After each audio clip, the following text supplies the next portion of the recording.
Oh, you guys aren't ready. Nope, you're not ready for season 2.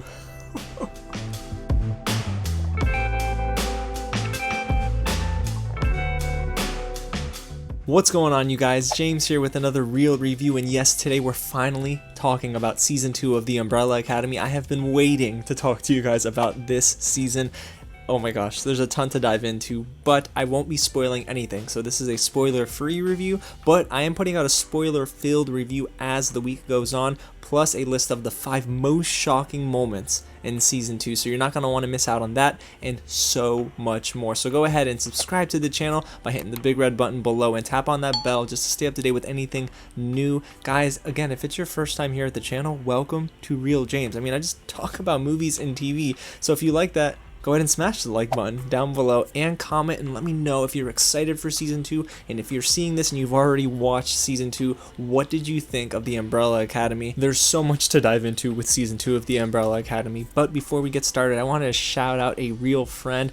Their birthday is today. Quinicia, I think is how you pronounce that name, but happy birthday. Thanks so much for supporting the channel and loving the channel and all the content. So just wanted to say happy birthday to you, and I'm believing that this year is going to be your best year yet. Okay, so let's get right into the review, guys. I knew this season was already going to be crazy from the moment it started because it said TVMA. If I'm not mistaken, season 1 was TV 14. I don't know how, but this season is definitely worthy of TVMA.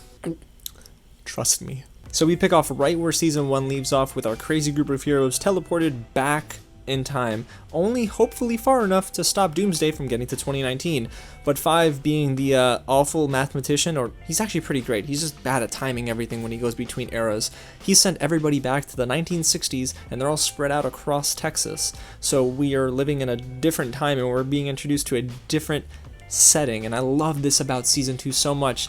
I don't necessarily love the 60s, but I love seeing our characters and how they interact with everyone and the lives they have built, because everyone gets transported to a different year. Klaus and Ben get transported to 1960, and in 1961 we find Allison. Luther gets thrown all the way back to 1962, and in 1963 we have 3 heroes in different months. So Diego's in September, Vanya's in October, and 5 is in November.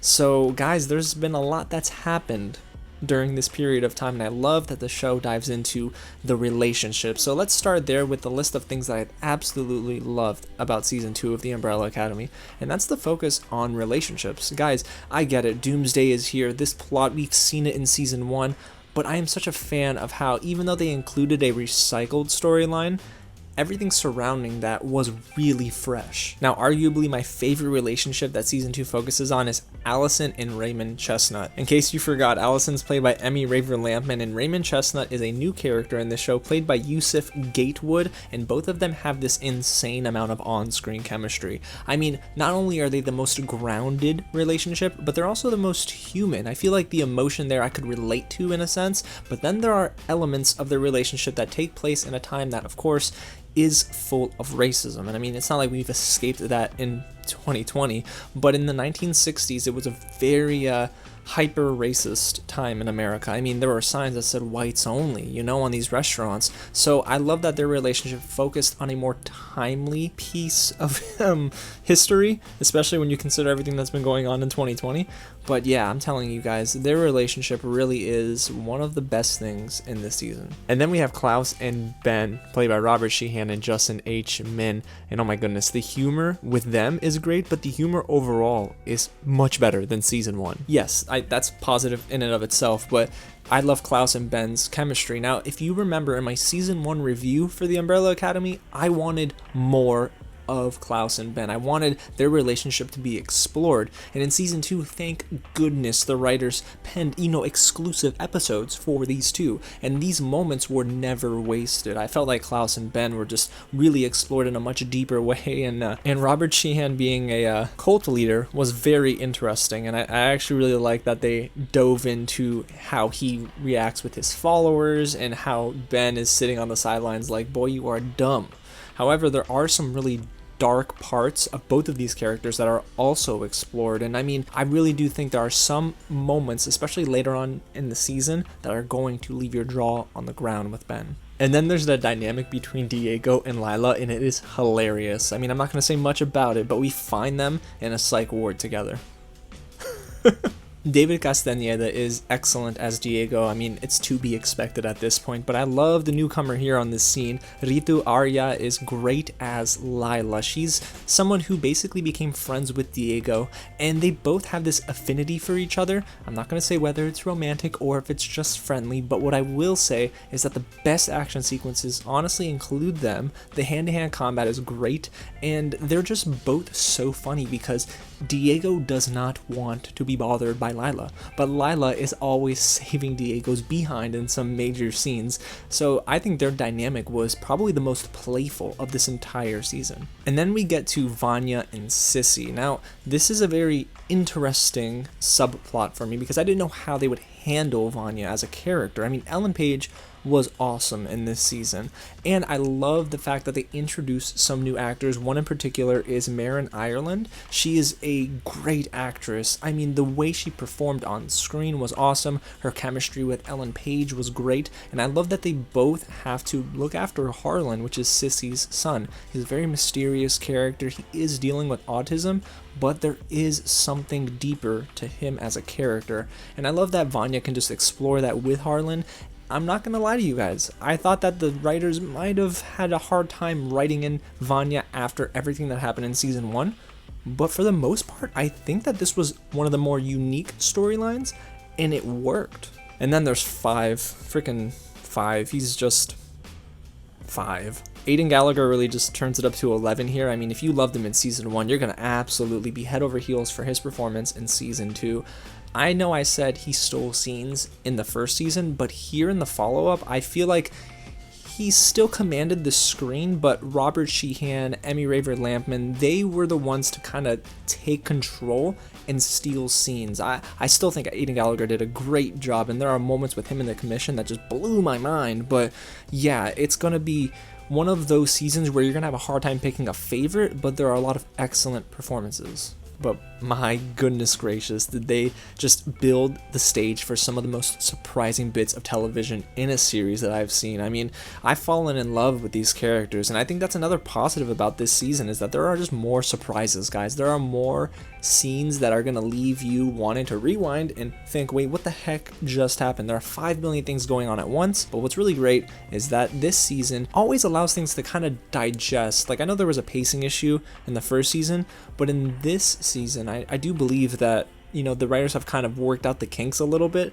and everything flowed better in between the action. Also in the trailer, it did tease some cool action scenes, and yeah, we were talking about that just now, but a majority of those awesome moments are because of the Swedish trio of brothers. They're blonde, and they don't say much, but trust me, they do a lot. And one more thing before we get into what didn't really work with Season 2, the soundtrack here I think is even better than the first season. I noticed there were a lot of songs being used in the middle of action scenes, and I think that it gave me a Guardians of the Galaxy type vibe, but here in Season 2, I really do think the music selection was even better. I mean, from the beginning, right back where we started from by Maxine Nightingale, and they even have a couple of awesome classic rock songs, one of them being by Styx. I'm telling you guys, I was vibing. I mean, there were moments where I had to pause and then rewind 30 seconds because I missed important lines of dialogue and I was just singing the songs in my head. But you guys, this isn't a perfect season of television, and I think it starts with the plot being almost too similar to the first season. I know I said that everything surrounding the plot was pretty unique, and darn it, I love the relationships that they built in Season 2. But there are moments where you start to really feel like the writers were going towards that recycled plot territory, and you almost thought, oh gosh, Doomsday again? I mean, really? This is a little lazy, and unfortunately there are moments where the writing lends itself to just being recycled and lazy, and I thought it was super distracting, and I almost wish they didn't go that route. I understand they had to have something that the Umbrella Academy is fighting for, and that is to save the world, but I just felt like it was a little boring in moments because you knew what was coming. And even though most of the pacing issues were solved here in season 2, I felt that there were still some disjointed moments, and tonally, some episodes went all over the place. I mean, you had serious, you had zany, and then you had whatever the heck episode 5 was. That was my least favorite episode of this season. It's titled Valhalla, and there is one moment that is pretty darn good, but everything else is just a little all over the place for me. I mean, including a scene inside of Allison's hair salon where Allison, Vanya, and Klaus, they get drunk and they start dancing. It wasn't believable. I mean, even the way they portrayed being drunk wasn't very believable.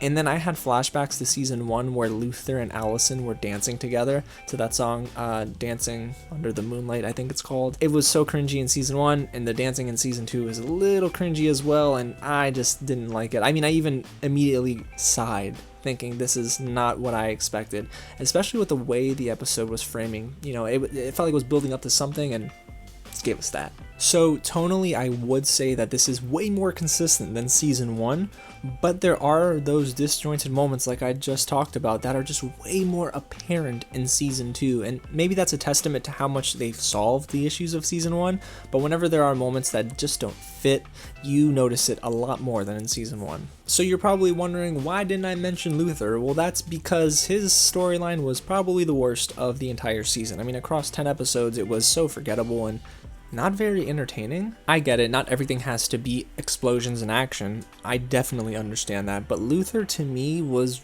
really just not the most interesting character again, because in season 1 he wasn't very interesting either. Tom Hopper is not a bad actor, I just think the script didn't really work in his favor. When Luther gets thrown back to the 60s, we find him with this mobster boss who pays him to fight for him and make him money in underground clubs. He works as the muscle for this mobster, and it all just seems a little cliche. To be completely honest with you, nothing about it seemed unique, and that was the issue I had with Luther as a character. I mean, even initially, it seemed like there was less of a focus on him. He was the big, strong guy, but I mean, underneath it all, I know he has a heart, I just didn't even feel like it was explored here as much as the other characters. And again, he still is kind of crushing on Allison, and I don't like that at all. I think they needed to give him something new to focus on. Am I a fan of Allison and Luther? Not really. I mean, Allison and Raymond are amazing and I love them together, but that's a little bit more believable than Luther and Allison, and that might just be the way they wrote them again in season 2. So if you're wondering, is season 2 better than season 1? I absolutely think it is. Not by the largest margin, but The Umbrella Academy really is a series that I feel like I've grown to love, and these characters, I've become friends with them over the course of 2 seasons, and in season 2 it provides such a fresh approach to what could have been another boring doomsday plot, but it's everything outside of that that makes it so great. I mean, the relationships that are formed, the action sequences, even the shocking moments in season 2, man, season 1 doesn't even hold a candle to what goes on in season 2. I mean, it sets the stage for something so amazing, and I really think that the writers pulled off the pacing much better than they did in season 1. Sure, there are some shortcomings, like Luther, and sometimes the plot got a little predictable, but I'm not gonna lie, the performances here were really solid, and I actually really like the humor more here than I did in the first season. From top to bottom, the cast is really great, they're lovable, and there's just so much to admire about how the writers built upon the foundation they laid out in season 1. So this is definitely like a strong 4.5 out of 5 stars if I had to rate it, and I think you're gonna absolutely have a great time with this. Now, there's a lot to talk about again, so you're gonna wanna look out for my spoiler-filled review as the week goes on, and I will be trying to somehow get together 5 of my most shocking moments from this season, because I think I have like 15 to 20 moments listed right now. You're not going to want to miss out, guys, so go ahead and hit the big red button below if you haven't already, and subscribe to the channel now. Tap on that bell as well so you don't miss out on anything new. Guys, if you did enjoy this video, go ahead and smash that like button, because it does a ton to help get this video in front of the fans that love the Umbrella Academy too. And go down and comment. Scroll down, let me know, vent, did you love season 2, did you not, are you super excited for it, and let me know who your favorite character is too, because this is always a fun conversation. I think mine is Allison. Again, stay tuned throughout the rest of the week for more Umbrella Academy content that I can't wait to drop for you guys. And y'all, thank you so much for just checking out this review, riding with me, and I gotta get to work, so I'll catch you at the next screening.